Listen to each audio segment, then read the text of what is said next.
ಗ್ರಾಮದ ಸರ್ಕಾರಿ ಪ್ರೌಢಶಾಲೆ ಕಟ್ಟಡವನ್ನು ಉದ್ಘಾಟಿಸಿದ ಶಾಸಕ ಸಿಸಿ ಪಾಟೀಲ್.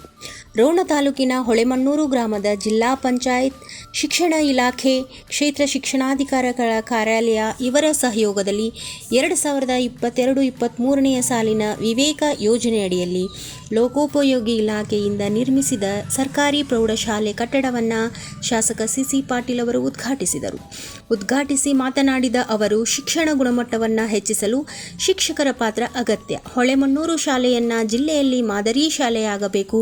ವಿದ್ಯಾರ್ಥಿಗಳು ಹೆಚ್ಚು ವಿದ್ಯಾಭ್ಯಾಸ ಮಾಡಿ ದೇಶದ ಹಾಗೂ ರಾಜ್ಯದ ಸೇವೆ ಮಾಡುವ ಉತ್ತಮ ನಾಗರಿಕರಾಗಬೇಕು ಎಂದು ಹೇಳಿದರು.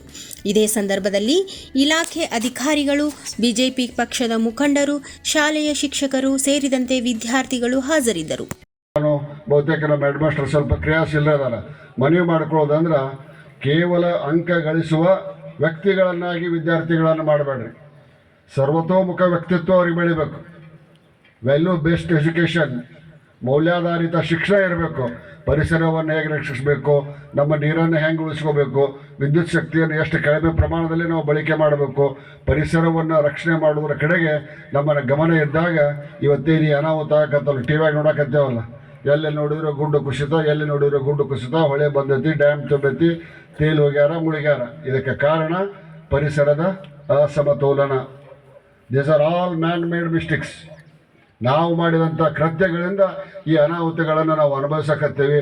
ಅಂಥ ಕೃತ್ಯಗಳಾಗಬಾರ್ದಂದ್ರೆ ಈಗಿರ್ತ ನಾವು ಜಾಗೃತಿಯಿಂದ ನಮ್ಮ ಪರಿಸರದ ಸಂರಕ್ಷಣೆಯನ್ನು ಮಾಡಿಕೊಂಡಾಗ ಮಾತ್ರ ನಾಳಿನ ಮಕ್ಕಳಿಗೆ, ನಾಳಿನ ಜಗತ್ತಿಗೆ ನಾವೊಂದು ಉತ್ತಮ ವಾತಾವರಣವನ್ನು ಬಿಟ್ಟುಕೊಟ್ಟಂಗಾಕತಿ. ಅಂಥ ಪ್ರವೃತ್ತಿಯನ್ನು ಇವತ್ತು ಸುತ್ತಲಿದ್ದಂಥ ಕಸ ತೆಗೆದು ಅದಕ್ಕೆ ನೀರು ಹಾಕಿ ಆ ಗಿಡವನ್ನು ಬೆಳೆಸುವಂಥ ಒಂದು ಪ್ರವೃತ್ತಿಯನ್ನು ನೀವು ಬೆಳೆಸ್ಕೊಡ್ರಿ ಅನ್ನುವಂಥ ಮಾತನ್ನು ಹೇಳ್ತಾ, ಈ ಸಂದರ್ಭದಲ್ಲಿ ರಮೇಶ್ ಅನ್ನುವಂಥವರು ಏನು ಅನ್ನಪ್ರಸಾದಕ್ಕಾಗಿ ಅಲ್ಲಿ ಕಟ್ಟಲಿಕ್ಕೆ 6 ಲಕ್ಷ ಕೊಟ್ಟಾರ, ಅವರಿಗೂ ಕೂಡ ನಾನು ಅಭಿನಂದನೆಯನ್ನು ಸಲ್ಲಿಸ್ತೇನೆ. ಇಲ್ಲಿಯ ಮೂಲಭೂತ ಸೌಕರ್ಯಕ್ಕಾಗಿ, ಶೌಚಾಲಯಕ್ಕಾಗಿ ಏನು ಹೆಡ್ ಮಾಸ್ಟರ್ ನನಗೆ ಮನವಿಯನ್ನು ಕೊಟ್ಟರು, 5 ಲಕ್ಷ ರೂಪಾಯಿಗಳ ಶಾಸಕರ ನಿಧಿಯನ್ನು ಶೌಚಾಲಯ ಕಟ್ಟಿಸ್ಲಿಕ್ಕೆ ಬಿಡುಗಡೆ ಮಾಡಿ ಕೊಡ್ತೇನೆ ಅನ್ನುವಂಥ ಮಾತನ್ನು ಹೇಳಿ, ಸರಸ್ವತಿ ಅದಕ್ಕೆ ಒಳ್ಳೆಯದನ್ನು ಮಾಡಲಿ ಅಂತ ಹೇಳಿ ನನ್ನ 2 ಮಾತುಗಳನ್ನು ನಾನು ಮುಗಿಸ್ತೇನೆ. ಜೈ ಹಿಂದ್, ಜೈ ಕರ್ನಾಟಕ.